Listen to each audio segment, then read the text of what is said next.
Elang terbang ke atas hingga ia melihat bumi bak piring yang berada di hadapan orang yang makan. Ia melihat ke kanan ke kiri, ia menyaksikan hut-hut terbang dari Yaman. Di Saba, setelah lelah mengurus kerajaan, Bilqis masuk kamarnya, menguncinya, kemudian rebah di pembaringan.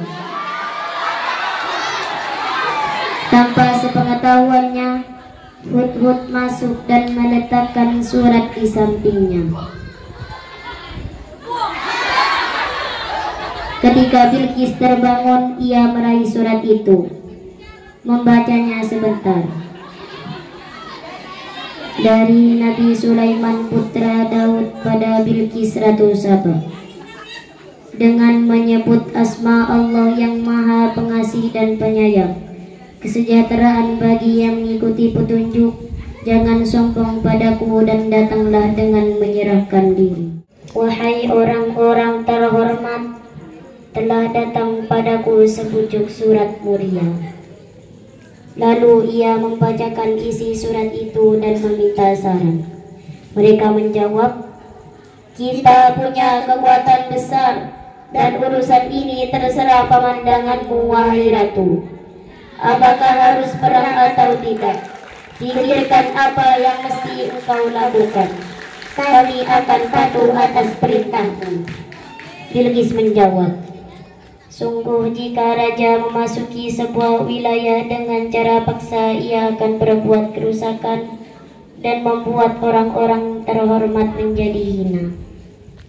Aku akan mengirim padanya hadiah untuk melihat bagaimana tindakannya. Ia akan mengirim hadiah dan mengujinya apakah ia raja atau seorang nabi. Jika ia nabi, ia tidak akan rela kecuali kita mengikutinya. Ia menyiapkan sebuah rencana. Pelayan laki-laki diharuskan mengecilkan suara seperti wanita, dan yang wanita diharuskan memperbesar suaranya seperti laki-laki. Selain itu, ia siapkan kuda-kuda dengan pelana berhias emas dan intan untuk membawakan 500 batang emas, 500 batang perak bermotif intan dan yakut, minyak misik, ambar, kayu yadundu. Bilqis menulis, jika benar engkau seorang nabi, coba bedakan antara pelayan laki-laki dan perempuan. Lalu sebutkan benda apa yang terdapat pada bokor kecil tanpa meminta bantuan jin atau manusia. Binatang apa yang paling indah yang pernah kalian lihat dari binatang laut dan darat? Tanya Nabi Sulaiman pada menterinya. Manusia, jin, dan setan. Salah satu pejabatnya menjawab, kami pernah melihat binatang laut yang dapat berbicara. Kulitnya berwarna-warni, menyerupai kuda dan bersayap yang punya bulu surai dan ubun-ubun.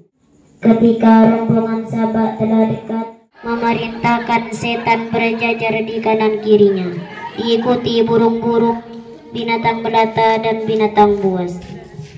Dari kejauhan mereka menyaksikan sesuatu yang mencengangkan. Mereka menyaksikan binatang laut Yabulun dengan akuarium emas, kemegahan istana, dan lain-lain. Mereka memasuki istana.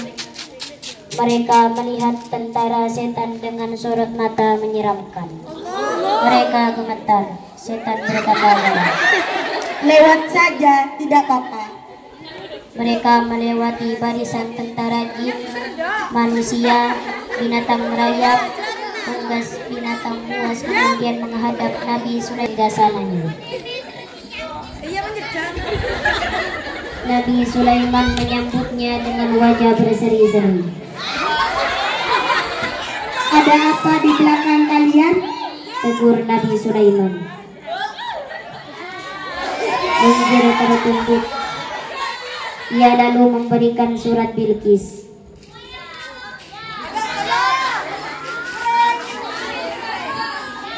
Nabi Sulaiman membacanya sekilas. pokoknya? Tanyanya. Mereka lalu menyebutkannya dengan tepat. Intan dari batu marjan. Engkau benar, masukkan benang ke dalamnya, ucap Munzir. Nabi Sulaiman menghadap pada pasukannya. Siapa yang bisa melubanginya? Setan menunjuk rayap sisi yang lain. Nabi Sulaiman berkata pada rayap, apa hajatmu? wahai Nabi Allah, kami ingin rezeki kami ada pada pohon. Ya, itu untukmu. Nabi Sulaiman bertanya sekali, benang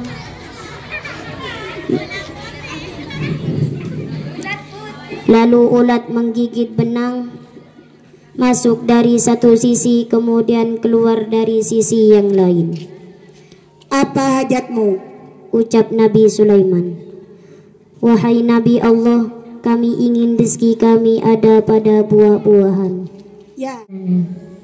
Meski dibuat berbeda, ia masih dapat mengenali ciri-ciri khusus singgasananya.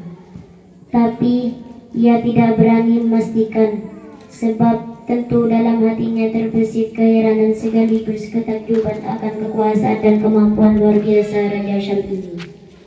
Sementara ia tercengang, Nabi Sulaiman menyilah taman alam. Air sungai yang bening mengalir, sementara binatang air berenang meletas.